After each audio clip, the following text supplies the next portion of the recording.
Every story appears ordinary till you see the core side of it. And what you're looking for is the story behind the news. We bring it to you from Lagos, the commercial capital of Nigeria, giving you all sides and political stories round the clock. Every detail from the start line to the final whistle. Core TV News, expanding your view.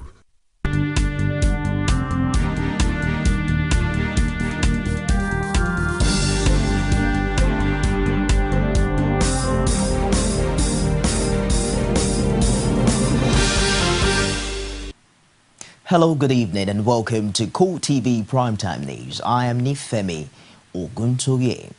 In our major story, Boko Haram, a new video showing the abducted schoolgirls, demands release of its detained members for the freedom of the girls. Protesting women group threatens to go naked if abducted schoolgirls are not released. Also in the news, Lagos court stops the investigation of suspended CBN governor Sanusi Lamido Sanusi by the Financial Reporting Council of Nigeria over alleged financial recklessness. Outside Nigeria, European Union rolls out more sanctions against 2 firms and 13 people as blacklisting campaign against Ukraine continues. We'll begin tonight with updates on the abducted schoolgirls as Boko Haram has released a new video showing the missing schoolgirls, saying they will not be released until all militant prisoners are freed. The group's leader Abubakar Shekau made a statement in another video before showing what he says were the girls. A total of 276 girls were abducted on April 14 from the northeastern town of Chibok. 223 of the girls are still missing. The footage shows about 130 girls in black and grey full-length hijabs sitting under a tree. Most of the group were seated and appeared calm. One of the girls said they had not been harmed. There was no indication of when the video was taken, although the quality is better than the previous ones. Nigeria's government and the international community were forced to act after Shekau threatened to sell the girls as slaves. In the video, Shekau appears in front of a lime green canvas backdrop wearing combat fatigues and carrying an automatic weapon. The militant leader says Boko Haram's brothers in arms had been held in prison for up to 5 years and suggested that the girls would be released if the fighters are freed. Boko Haram has used kidnapping of women and young girls in the past, and Shekau indicated that more were being held. Meanwhile, the federal government may have turned down the prisoner swap offer made by Boko Haram leader Abubakar Shekau. The leader of the insurgent group had in his latest video offered to free hundreds of schoolgirls abducted by his group in exchange for Boko Haram members in custody. But the Interior Minister Abba Moro says the insurgents are in no position to set conditions for the government. Former President Olusegun Obasanjo has condemned the abduction of more than 200 schoolgirls in Government Girls Secondary School, Chibok. Obasanjo made the condemnation during the signing of a memorandum of understanding with the Jigawa government to adopt a junior secondary school and a primary school in Kudai, Dutse. He appealed to the abductors to release the girls without any condition because the girls were innocent and should not be made to suffer unreasonably. The former president sympathized with the parents of the girls, saying people should not be discouraged to send their female children to school. He said Nigerians should see what happened as a stumble and not a fall, and be challenged to give their girls good education. Obasanjo prayed, expressing hope that the girls would be found and delivered to their parents. A non-governmental organization, Women Arise, has joined in the global protest demanding the release of the abducted girls from Chibok. The protesters marched to the Lagos State Government House to deliver a letter to the federal government. Oluwaseyi Adegoke covered the protest. Our report is presented from our studios. Protests have continued across the world over the abduction of 200 schoolgirls from Chibok. Leader of Women Arise, a non-governmental organization, Joe Odumaki, expressed deep concern over the abduction and called on the government and everyone to join in the fight against Boko Haram. We are tired. What we want to see is action. And so the governor of Borno State, we've had enough of talks. We want our girls rescued now, and they must be rescued alive. That's the only thing that will put smile on our faces. Very disastrous. It is something that everybody must rise to do something about. We must all fight to ensure that these girls are released. Foreigners are here in conjunction with Nigerian military and our government to look for a lasting solution on how to rescue these girls and end terrorism. We shouldn't see terrorists as our friend. So it's for every one of us, not only Nigerians, even in the whole world, to understand that this is a war against humanity. We don't even know what is going on in Maiduguri. We don't have footage on a daily basis of what is going on in Maiduguri, in Yobo, in Borno. We don't have footage. We have footages after, maybe 2 days, 3 days after. You, the journalists, who must be on standby to report and let us know what is going on in our country. In a letter to the federal government, Odumaki proposed a scholarship for the girls when eventually rescued. The government of Nigeria must ensure that every one of the kidnapped girls is rescued and award them full scholarship to complete their education, to serve as inspiration to millions of young girls in the northern part and elsewhere in the country. She says the organization will continue to protest the abduction till the girls are released, or else they will go into the forest themselves. Ultimately, when it's close to the time our people will protest naked, that is when we'll be ready to move to Chibok. Lagos State Governor Babatunde Fashola promised to deliver the organization's letter to the federal government. He expressed hope that the release of the girls will foster unity among Nigerians. Chibok is a very dark experience for our nation. It is a difficult time for our nation, but it may yet be our most defining moment. And it will be defining if we can find the children. It will be defining if after that happens, we can keep this sense of brotherhood and sisterhood alive. As the protest continues, Boko Haram released a video showing the abducted girls and promised to exchange them with imprisoned militants. In the same vein, Christians in Lagos State held a prayer rally to seek God's intervention for the rescue of the abducted schoolgirls from the hands of their abductors. This is in continuation of global efforts to seek the girls' safety and return. Abiola Oluwole was there. His report is presented from our studios. Of a new video released by Boko Haram showing the abducted girls and demanding for an exchange with imprisoned militants, protests continue to increase. All churches and apostolic leaders in Ikeja held a prayer rally to the governor's office protesting the abduction of the students.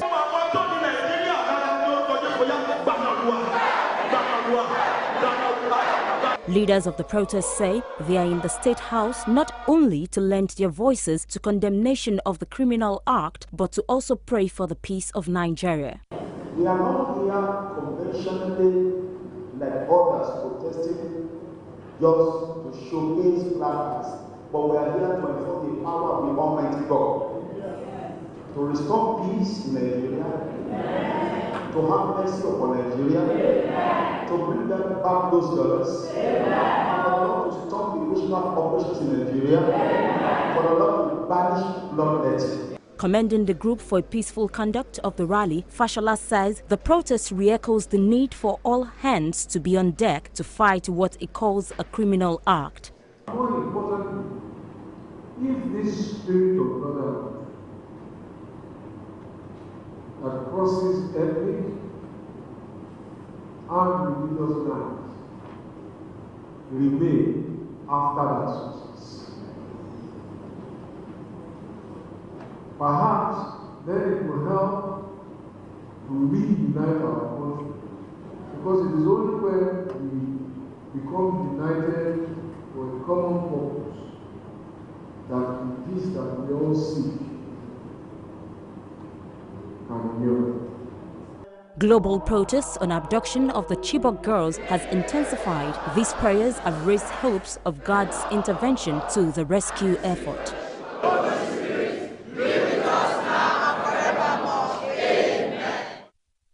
Police authorities in Abuja say they are not against peaceful rallies and assemblies. Police spokesman Frank Uba says that police personnel are duty-bound to enforce fundamental human rights. Uba disclosed that the Inspector General of Police has directed zonal and state command officers to ensure that people embarking on rallies and other peaceful demonstrations are provided adequate security. He also wants leaders and organizers of such rallies to work with the police to ensure the safety of participants and orderliness of the exercise. Nigeria security agencies have paraded 5 suspects who they say carried out the April 14 bomb attack on the Yanyam bus station on the outskirts of Abuja. The suspects are Ahmed Rufai Abubakar alias Abu Ibrahim Maturari, Mohamedou Sani Ishaq, Yao Saidu alias Kota Rama, Anas Isa and Adamu Yusuf. Spokesperson of the State Security Service, Maryland Oga, says at a joint press briefing that the car bombing was the mastermind of one Rufai Abubakar Siga, a Boko Haram leader who is currently on the run. She added that the Boko Haram leader was assisted by another suspect, one Aminu Sadiq, who was identified as a student of the International University of Africa, Sudan. Both men have subsequently been declared wanted and 25 million naira ransom placed on their heads. French President François Hollande says he will be hosting an African summit in Paris next week to include Nigeria, Chad, Cameroon, Niger, and Benin Republic. Hollande made the statement during the visit to Azerbaijan. He says the focus of the summit would be on the kidnap of more than 200 Nigerian schoolgirls in Chibok. He says that the final date of the summit would depend on agreement by the participants. The kidnappings have provoked international outrage. You recall United States President Barack Obama sent help in the form of military officials, investigators and forensic experts in the hope of finding the girls. Britain, France and Israel are also participating in the support action. More stories coming up shortly after this break. Don't go away. On the day list this morning, Nigerians encourage corruption, cites June first of the Punch newspaper. Anonymous Nigerian Governors Forum calls for Okonjo Iweala's resignation. Page 2 of the Punch newspaper. The dailies, every day on Core TV News. Every day, every hour, and every minute, news break in Nigeria. Things happen so fast, it's most times difficult to track and comprehend them. But that's what we do right here on Digi360. 2015, would you want to come back again? It's like asking Jesus Christ if he knew he was going to die, will you want to come back as the savior of the world again? We do not just help you track the stories, we break them down, explore all the angles, analyze the issues so that you can fully comprehend the stories and use them to make the right decisions. From time immemorial, women have birthed life, shaped character, and by extension, influenced the society. Moremi of Ife, Emoten of Benin, Queen Aminat of Zaria, all women of influence and power. Whether it's before election, after election. How ironical, women being so powerful, yet have few grounds in decision making. I see you as a wife, and I see you as a wife to a man. We are talking women in politics. A woman will be bold enough to stand up and say, I want to become president of Nigeria. Only on Core TV News. I don't think the election was actually... What are the people saying? 5 local governments out of the 30 local government is more than many states in the north. The economy is booming. Where is the economy booming? Bomb blast in Abuja. Don't you have security? Why are we fighting? Presidency should not just sit in Abuja or in Asokoro or wherever he lives. They're not sponsoring this Boko Haram. They're not them. Men cannot be there and be there at the same time. The life of the citizens, community need to be protected. It can't work out. Bring the message of peace. Let there be proper devolution of power from the center. The center is too powerful. The people, only on Core TV News.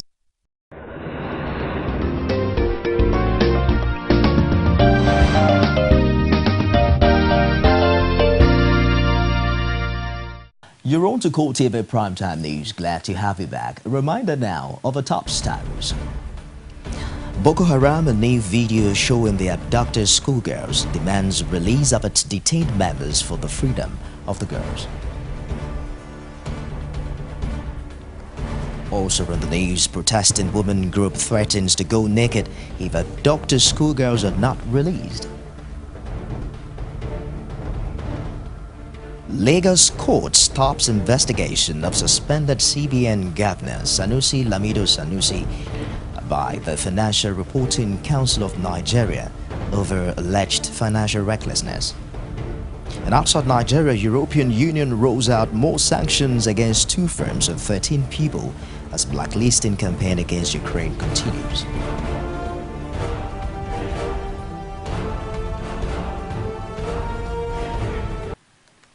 For more information on our news and all the programs, visit us on our Facebook page at www.facebook.com/CoreTVNews.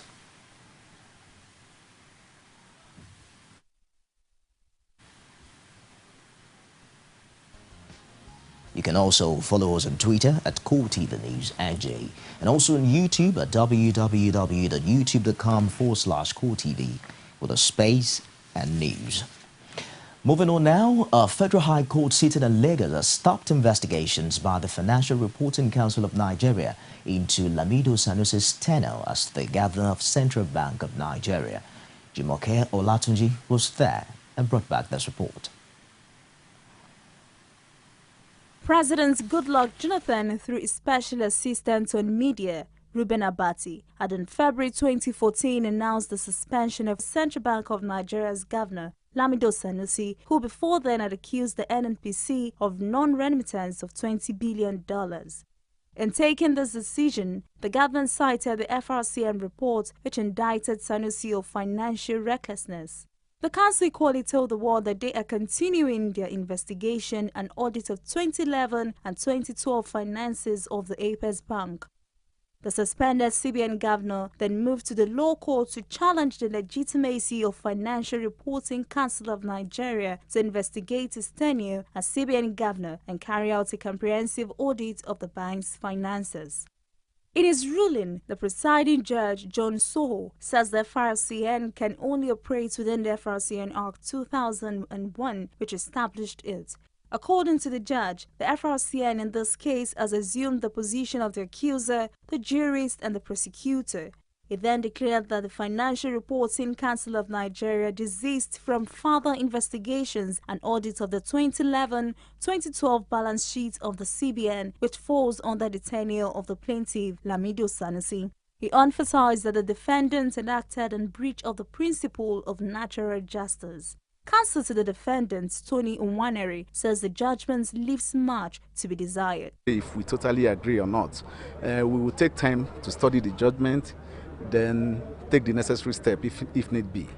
As for now, we are at the stage of looking at the judgment, studying it, and doing the needful.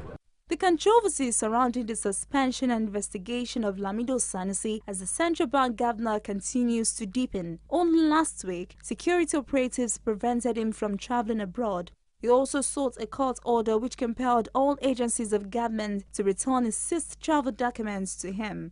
He also alleged undue persecution from federal government. This court case hopefully will be a sudden bomb to the man who has vowed to pursue his suspension from the Apex Bank to a logical conclusion. Olajumoke Olatunji, Core TV News, Lagos. We apologize for the poor picture quality in that report. Please bear with us. The Federal High Court has reinstated members of the People's Democratic Party Southwest Zone Caretaker Committee. They had earlier resigned their positions to enable them contest in a zonal congress which did not hold. 17 members of the PDP had urged the court to uphold their positions as caretaker committee members. Justice Okunabang has granted their prayers. They are to remain in office until a zonal congress is held.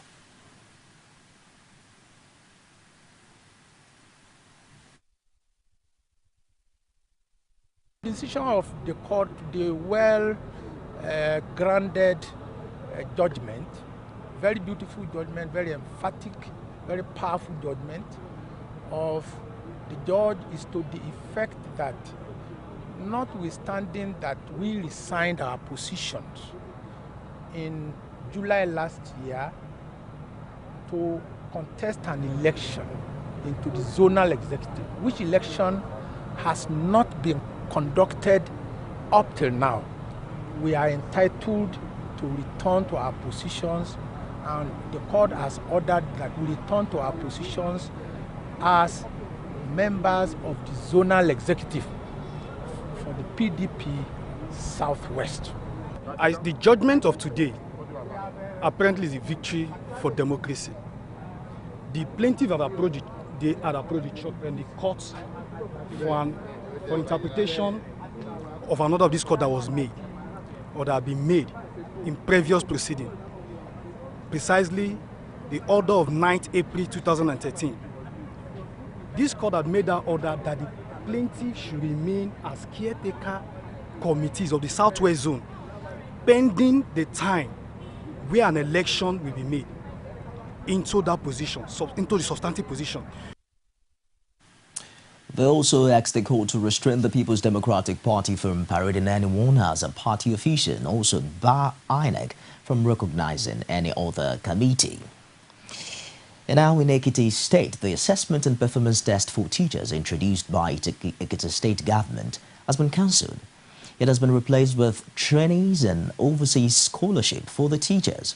Governor Kayode Fayemi disclosed these at a sensitization session with teachers over the World Bank education grant given to Ekiti State. Rashid was there and filed in this report. The teachers had been at loggerhead with the government over the assessment test. While sensitizing the teachers on the disbursement of the $50 million education grant given to Ekiti State by the World Bank, Governor Fayemi announced the cancellation of the test. Ekiti State been selected among 3 states in the entire federation to benefit from the World Bank intervention in education. Local and overseas training, seminars and workshops, and pilot testing and administration of questionnaires on students will replace your teachers' development needs. Ekiti State teachers expressed joy over the cancellation, saying the test is uncalled for. The teachers' union asked for more welfare packages from the governor. The pupils and the students, they are the right person to tell us the performances of the teachers. We are praying that, sir, by the next salary, we know we will collect both the arrears and... While responding to allegations that the action is political, Fayemi says it is the machination of those who does not have the interest of Ekiti at heart. What you claim to be the journey of tension between ourselves and teachers, I have never seen any tension between teachers and ourselves. There are rumored tensions, specifically driven by those purveyors of falsehood who do not really wish Ekiti State well. Teachers are not just salary earners in Ekiti State. They are critical stakeholders in the Ekiti development. Ekiti State has a long-standing success rating in education, being the state with the highest numbers of professors in Nigeria. With a promise for further training of teachers, the quality of education in the state will only but continue to rise. The World Economic Forum in Africa hosted by Nigeria may have come and gone, but what remains a controversy now is the $4 billion expended by the federal government in hosting the summit. While economists say it is a good omen for our economy, others argued that federal government is only sending the wrong message to the world about the true state of the Nigerian economy. Anita Fataji took up legal practitioner Liberals Osoma on this issue during his visit to a Lagos station. The nation's capital city, Abuja, recently played host to over 1,500 delegates from more than 80 countries around the globe at the World Economic Forum on Africa. Nigerian government revealed that budgetary provision for the summit was 4 billion naira. This amount has drawn the ire of many in the country who are of the opinion that a developing economy like Nigeria's should not be spending such huge amounts in a matter of days. A legal practitioner, Liberos Osoma, says Nigeria is an extravagant country, and when it comes to foreign matters, the government creates wrong impressions with finances. For me, really, we are an extravagant nation, very, very extravagant. We throw money at things. We really don't, once it had to do with the rest of the world, we don't spare a dime. We want to spend, want to break the vaults to impress the world, even though cosmetics. That is why you find out that if you are a local government chairman today and your governor is visiting, you hurriedly patch everywhere and paint everywhere to give the impression that, everything is Eldorado. And that's the same thing we are doing here now. You spend so much, buy so much, award contract, when you can actually minimize costs. Government could have as well spent 1 billion and do far better that they have spent, that they have done. However, he says the next thing in line Nigerians should be expecting is an individual who will provide basic necessities that will enable foreign investors to come and invest in Nigeria. Yeah, what we should be expecting, what we should not expect yet, but also what we should be asking the government to do more. Now, elections are around the corner. Nigerians should, gear up and begin to look at faces. Now we have discovered, to our greatest surprise, that the political parties are not different. The difference is 6.5 a dozen. You see them crisscrossing, and the same people you had here, you all have them there and all of that. And so what we should be looking at now is, we should be looking at the individuals that we know will be able to provide these basic, necessities of life for us, that we enabled some of these people that had come here, to truly say, yes, I have seen the potentials and I want to come and invest. And until we do that, we would not have contributed our own little quota. He said Nigerians will benefit from the World Economic Forum if power and electricity is rightly fixed in the country. First and primarily, if we fix our power right, every little, no matter how small the business is in Nigeria, you need the power. Barbing salon, pepper grinding, you need power to drive it. So if we're able to fix our power system right, you would see a lot. This Nigeria, and then also the security issue. Now we're happy the world is coming to our rescue. Nigeria has globally taken the center stage now. All eyes are on us, because if there is a breakout of war here, the multiplying effect on the rest part of the world will be, so enormous, will be so devastating. And so the world is coming to help us in stretching a hand of assistance, of fellowship to the world. Also, we should look out so that at the end of the day, they don't come, give with one hand and take with another. The World Economic Forum has ended, and Nigerians are waiting to see if it will bring about the desired change in the nation's economy. Anita Fatunji, Core TV News, Lagos. Top stories making headline on the foreign scene are next, coming up shortly after this break. On the day list this morning, Nigerians encourage corruption, cites June first of the Punch newspaper.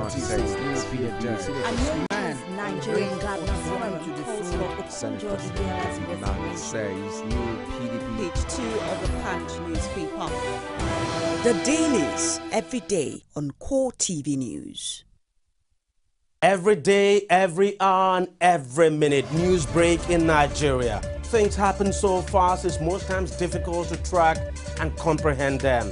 But that's what we do right here on Digit 360. 2015, would you want to come back again? It's like asking Jesus Christ, if he knew he was going to die, will you want to come back as the savior of the world again? We do not just help you track the stories, we break them down, explore all the angles, analyze the issues so that you can fully comprehend the stories and use them to make the right decisions. From time immemorial, women have birthed life, shaped character, and by extension, influenced the society. Moremi of Ife, Emoten of Benin, Queen Aminat of Zaria, all women of influence and power. Whether it's before election, after election. How ironical. Women being so powerful, yet have few grounds in decision making. They see you as weak, and I see you as a wife to a man. We are talking women in politics. A woman will be bold enough to stand up and say, I want to become president of Nigeria. Only on Core TV News. I don't think the election was actually... What are the people saying? 5 local governments out of the 30 local government is more than many states in the north. The economy is booming. Where is the economy booming? Bomb blast in Abuja. Don't you have security? Why are we fighting? Presidency should not just sit in Abuja or in Asokoro or wherever he lives. Presidents are sponsoring this Boko Haram. They know them. Men cannot be there and be there at the same time. The life of the citizens, community need to be protected. It can't work out. Bring the message of peace. Let there be proper devolution of power from the center. The center is too powerful. The people, only on Core TV News. You're on to Core TV Primetime News. For more information on our news and other programs, visit our Facebook page at www.facebook.com/Core TV News. You can also follow us on our Twitter handle at Core TV News NG, and also on YouTube at www.youtube.com/Core TV, the space and news. On the foreign scene, the European Union rolled out more sanctions over the Ukraine crisis, adding 2 Crimean firms and 13 people to an existing blacklist. Lithuania's Foreign Minister Linkos Linkevičius says the crisis is a Russia-sponsored insurgency. The EU has targeted Russians and Ukrainians blamed for undermining the country's integrity, stopping short of agreeing wider economic sanctions on banks or the energy sector that would hurt many in Europe. Diplomats say there are very big differences and the over the deterioration of the issue. situation in other parts of Ukraine. We expanded the sanctions criteria and decided to add 13 individuals to the list of those subject to an asset ban and travel ban. That brings the total to 61. In South Africa, Oscar Pistorius' mother trial has resumed, with a psychiatrist telling the court that the sprinter had an anxiety disorder. As the defense began to wrap up its case, opening the final week of evidence, defense lawyer Barry Rocks called on the forensic psychiatrists who testified on Pistorius' feelings of vulnerability, a factor that may have caused him to believe his girlfriend, River Steenkamp, was an intruder when he shot her dead on Valentine's Day last year. Voster, who interviewed him, also affirmed that these also could lead to... In my opinion, Mr. Pistorius' reaction to the perceived threat during the incident of 14 February 2013 should be considered in the light of his physical vulnerability and his comorbid diagnosis of generalized anxiety disorder. When exposed to a threat, Mr. Pistorius is more likely to respond with a fight response rather than a flight response, as his physical capacity for flight is limited. On the occasions that he returned to South Africa, he reports being anxious about the high levels of violent crime in South Africa as reported by the media and as discussed within his immediate and extended family setting. He bought a firearm for his own protection. The 27-year-old star sprinter claims he mistakenly shot Steenkamp through a locked toilet door, believing she was an intruder in his Pretoria home. If found guilty of premeditated murder, Pistorius faces 25 years in South Africa's notoriously brutal jails and an abrupt end to his once glittering sporting career. Away from South Africa to India, where Indians cast final ballots in a record election that saw 551 million people vote over 5 weeks, with exit polls predicting a new right-wing government under Hindu nationalist Narendra Modi. The final phase of voting in 41 constituencies ended with 4 out of 5 exit polls released soon afterwards, pointing to a narrow majority for Modi's Bharatiya Janata Party. Overall, the Election Commission gave final figures for the world's biggest election, saying 551 million had voted 130 million, more than 2009, with turnout also certain parties, at a record the workers high of the political parties and the candidates. There were clashes, there were injuries also, but none of them so far have been reported to be any serious injury. Actions were taken in all these incidents, arrests were made, in individual cases wherever these clashes happened. The reports also say that these clashes did not affect the poll process. The percent turnout, as per information received so far, for the whole of this election is 66.38%. It is all-time high. It's a record in Indian national election. To end the Core TV Primetime News, let's find out what our top stories are. Boko Haram, a new video showing the abducted schoolgirls have demanded release of its detained members for the freedom of the girls. And we also told you that protesting women group threatened to go naked if abducted schoolgirls are not released. In Lagos, court has stopped investigation of suspended CBN Governor Sanusi Lamido Sanusi by the Financial Reporting Council of Nigeria over alleged financial recklessness. And finally, outside Nigeria, European Union has rolled out more sanctions against 2 firms of 13 people as blacklisting campaign continues in Ukraine. And that's it on the Primetime News. I am Nifemi Oguntoye. Thank you for watching.